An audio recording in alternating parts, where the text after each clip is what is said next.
pemirsa, apa kabar hari ini? Semoga Anda selalu sehat di masa pandemi dan selalu bersemangat untuk menjalani aktivitas. Bagi pemirsa yang harus tetap bekerja di luar rumah, jangan lupa untuk menggunakan masker. Hari ini program Berita News Point hadir menjumpai Anda bersama saya Khairunisa. Selama 30 menit ke depan, News Point akan menyajikan berita terbaru seputar Universitas Brawijaya dan Malang Raya. Jangan kemana-mana, keep on our channel News Point.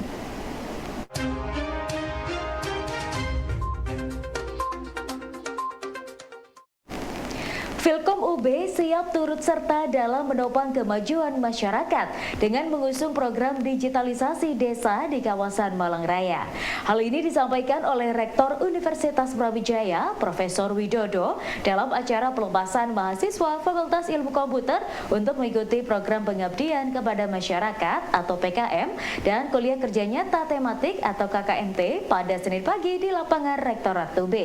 Substansi program yang digagas dalam PKM sinkron dengan bidang keilmuan mahasiswa Filkom, yaitu fokus pada pembinaan dan penyuluhan teknologi bagi masyarakat.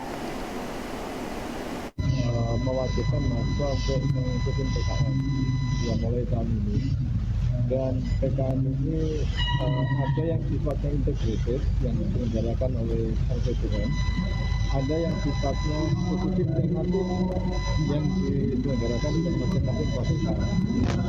Nah ini ya, misalnya ada peternakan itu membuat desa mandiri ternak, kemudian ada fasilitas ekonomi bisnis, ada mitra, kemudian bisnis di desa yang sama untuk membuat program namanya desa digital dan juga desa melek finansial.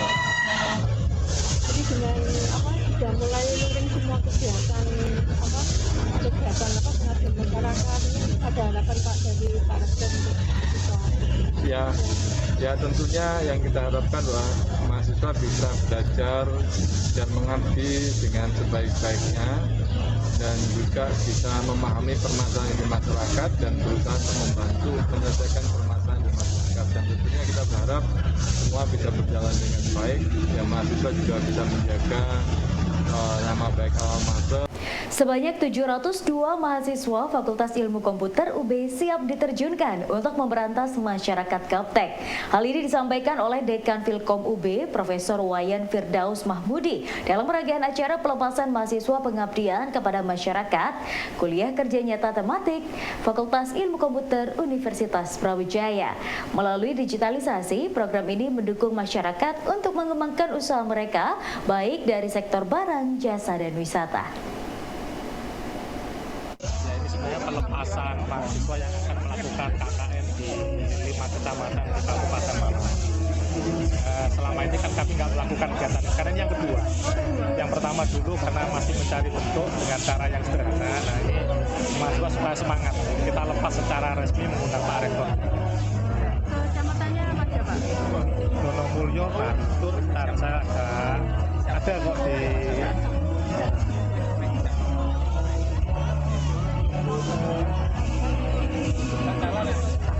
jadi ini ada di Kecamatan Pojokusumo, Donomulyo, Bantur, Gedangan, Sumber Pancing Wetan.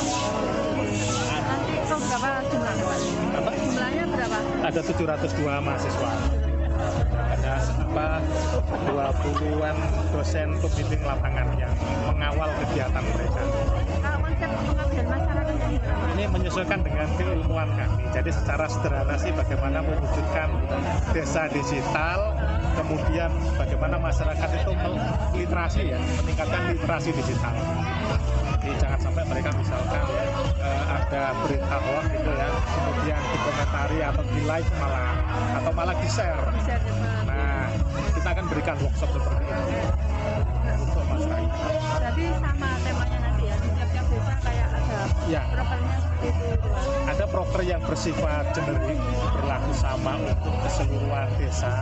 Tapi ada nanti karena masyarakat biasanya kreatif, pasti ada kekhususan yang mereka laksanakan. Tapi program generik sudah kami lakukan.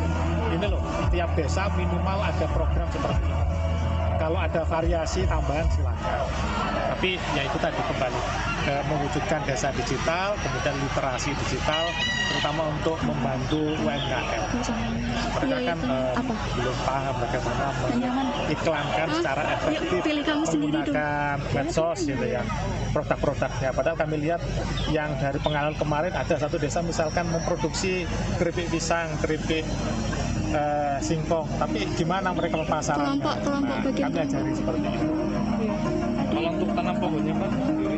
Oh itu sebenarnya kami kan nanti akan dies natalis ya bulan Oktober, dan seperti biasa tiap tahun kami pasti mengadakan kegiatan tetengger bumi menanam pohon, terutama pohon-pohon. Nah ini sekalian kami rangkaikan dengan kakak ini start aja, tahap sampai pelaksanaan hias nanti. Targetnya ya 1.000 pohon. Jadi angkatan Marinter ada bersinggungan sama FEB juga, itu nanti kolaborasinya gimana? Apa? Ada kegiatan sama FEB juga berkolaborasi. Oh ya, jadi ini untuk tahun ini beberapa desa itu juga diisi oleh FEB. Makanya itu kan kita sinkronkan, misalkan model bisnis digital itu kan tidak semata-mata komputer, tapi kan ada fakultas ekonominya juga. Jadi mereka punya program, kami juga program disinkronkan. Jadi masing-masing dengan ilmuannya sendiri-sendiri. Jadi mulai hari ini sampai tanggal berapa? Agustus ya? 4 minggu ya? 13 Agustus. 4 minggu di lokasi. Tapi materi kan sudah disiapkan lama, kayak aktivitas itu pembuatan peta desa itu kan sudah diawali sebenarnya. Kalau untuk jumlah kelompoknya ada berapa dan masing-masing kelompok ada berapa? Satu kelompok berapa? Kelompok 14 sampai 15. 14 sampai 15. 1.700. Untuk jumlah keseluruhannya ada berapa kelompok? 47. 47.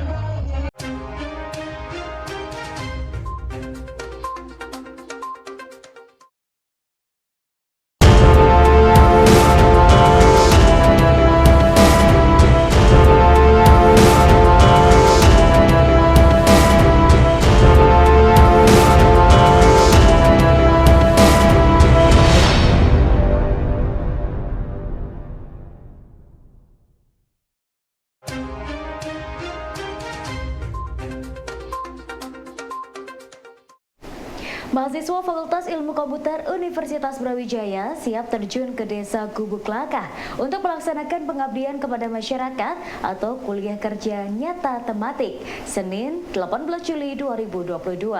Mereka berencana mengadakan program pelatihan teknologi informasi, pembuatan website, dan digital marketing.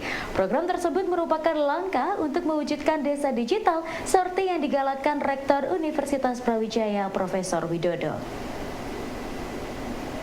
Kita satu kelompok ini bakal ke Gubuk Lakah di daerah Poncokusumo.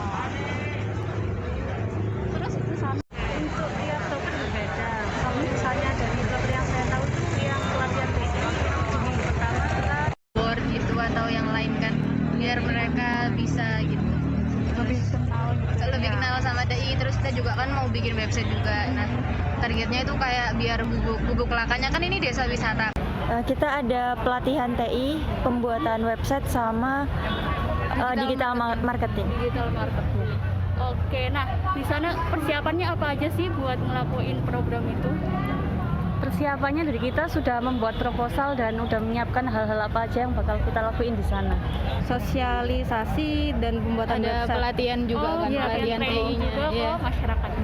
Oke. Untuk tiap proker berbeda. Kalau misalnya dari proker yang saya tahu itu yang pelatihan TI itu di minggu pertama kita sosialisasi dulu sama warga kayak yang butuh itu apa aja. Lalu di minggu kedua baru kita melaksanakan pelatihannya. Seperti itu.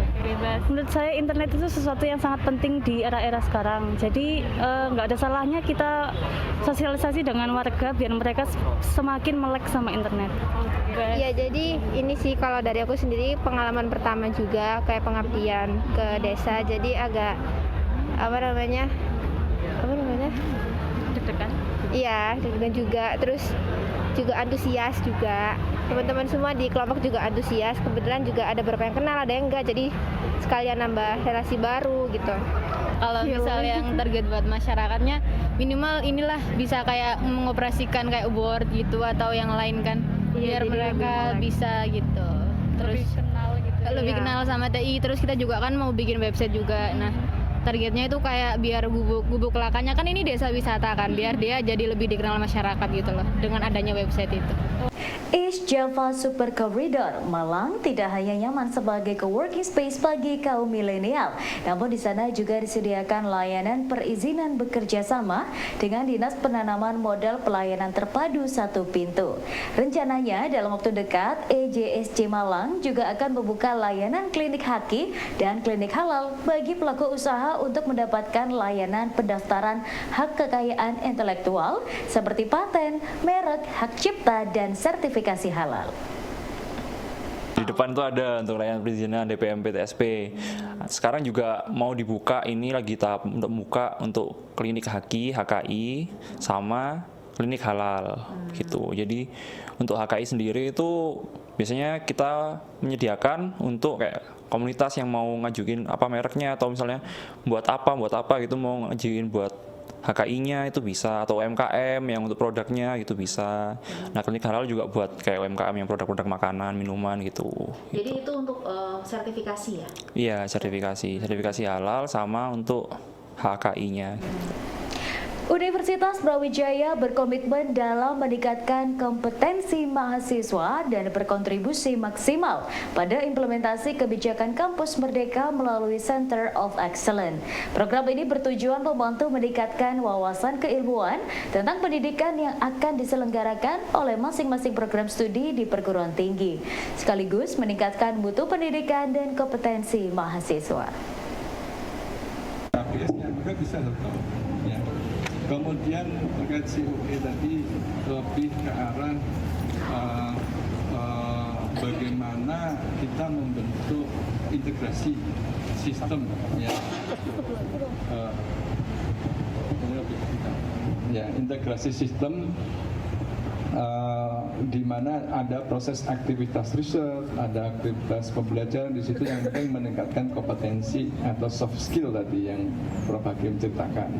Bisa sifatnya dalam satu fakultas, bisa sifatnya multi fakultas atau lintas disiplin, dan dua-duanya dimungkinkan ke depan akan kita lakukan seperti itu. Kemudian Pak Wahyu, terima kasih banyak. Nanti mungkin yang teman-teman sains juga bisa terima Pak Wahyu. Ya, karena sains ini biasanya nggak memahami kalau dia juga harus di situ. Sekarang kan ada istilah namanya science communication. Jadi komunikasi untuk sains itu diperlukan agar sains itu juga bisa dirasakan oleh masyarakat secara umum. Saya kira itu ya. Terima kasih.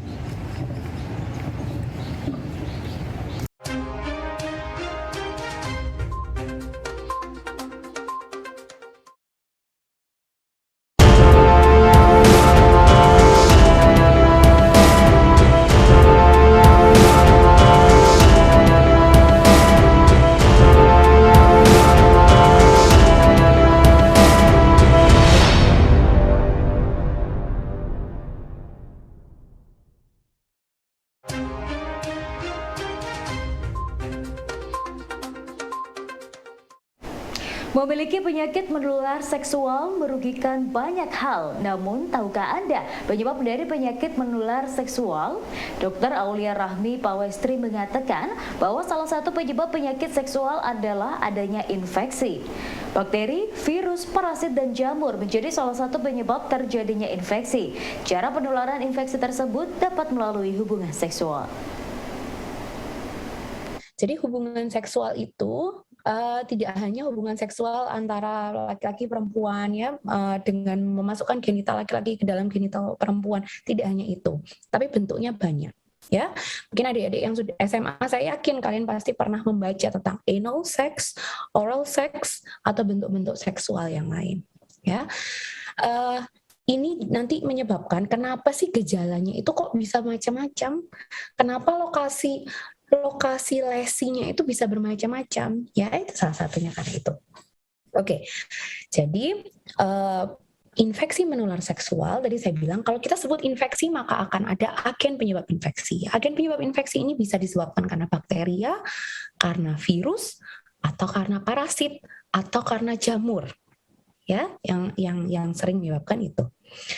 Nah, ternyata di seluruh dunia ya, setiap hari ya ada sekitar 1 juta kasus infeksi baru untuk penyakit menular seksual.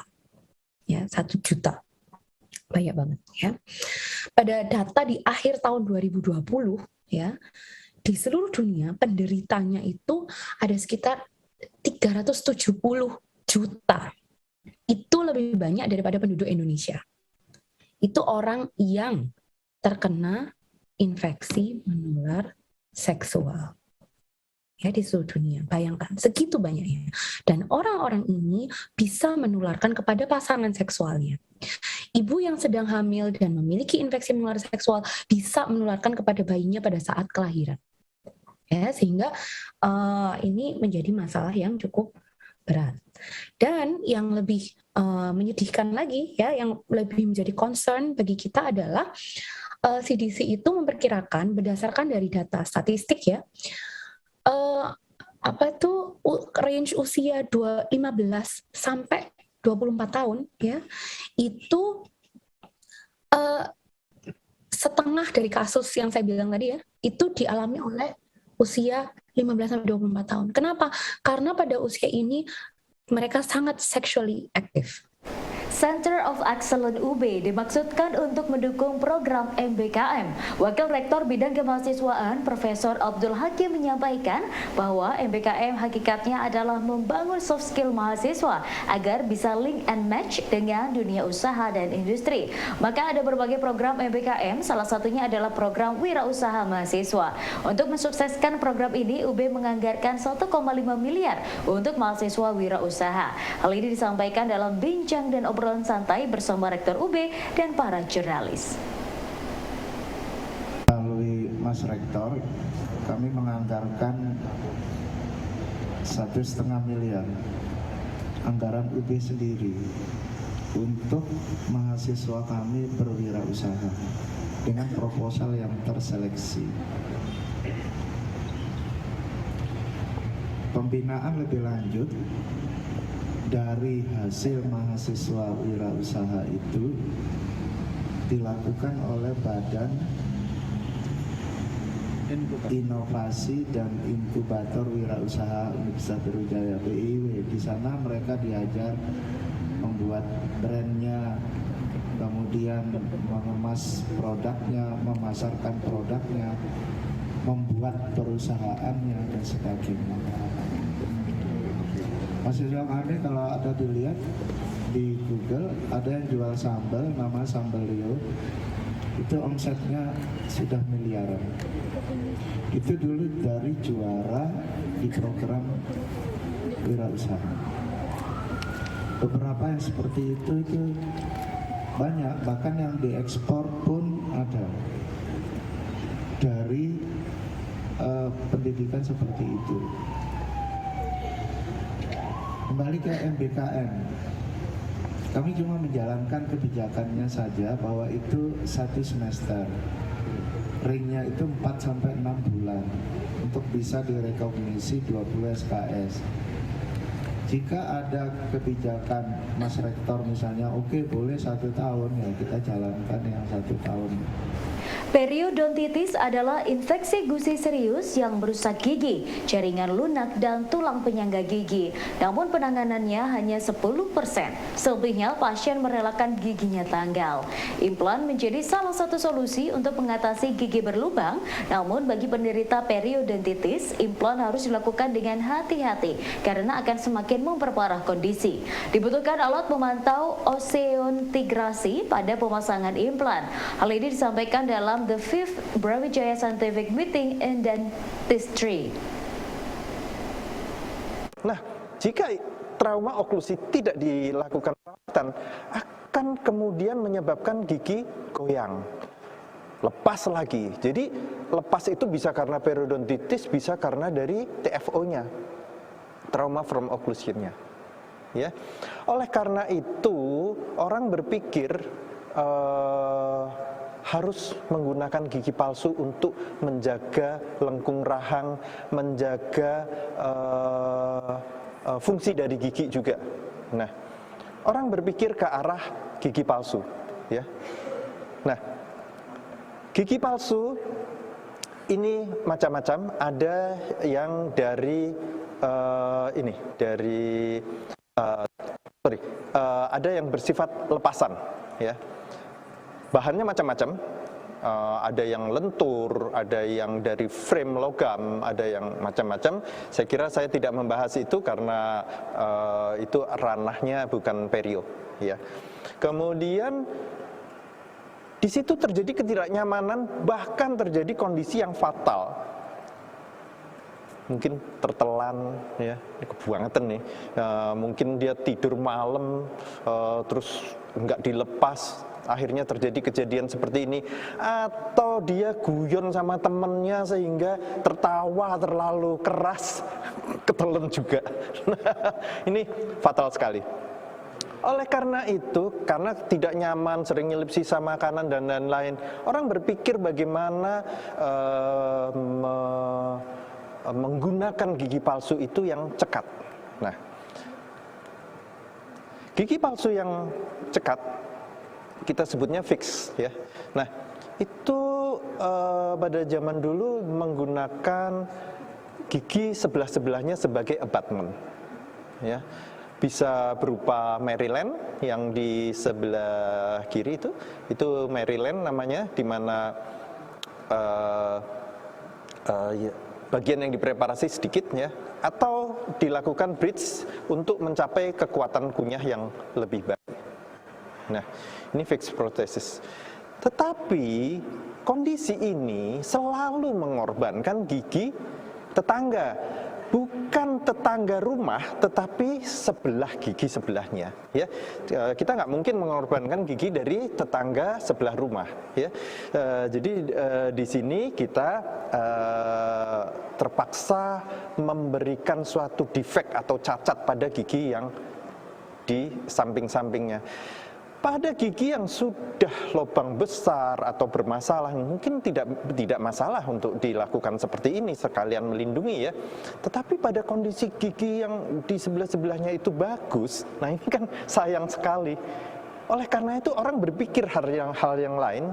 Nah, maka implan mungkin jawabannya. Nah, implan ini fungsinya adalah menggantikan akar dari gigi sebelum dia diberikan protesa. Implan ditanam ke tulang. Kalau zaman dulu, saya ingat sekali waktu saya masih kuliah, zaman tahun 85-an lah. Implan itu masih belum berupa skru, masih berupa plat. Nah, tapi sekarang dengan kemajuan zaman, implan sudah berupa suatu yang skru, kemudian sudah ada hidroksiapatitnya untuk osteogenesis tulang biar lebih cepat, ya. Nah, seperti itu. Nah, implan ini. Ya pemirsa, informasi tadi sekaligus menutup perjumpaan kita hari ini. Jangan lupa saksikan News Point setiap hari pukul 19.30 waktu Indonesia Barat hanya di UB TV, Televisi Pendidikan Universitas Brawijaya. Saya Khairunisa dan seluruh kru yang bertugas pamit undur diri. Tetap patuhi protokol kesehatan, wajib menggunakan masker. Terima kasih dan selamat beraktivitas.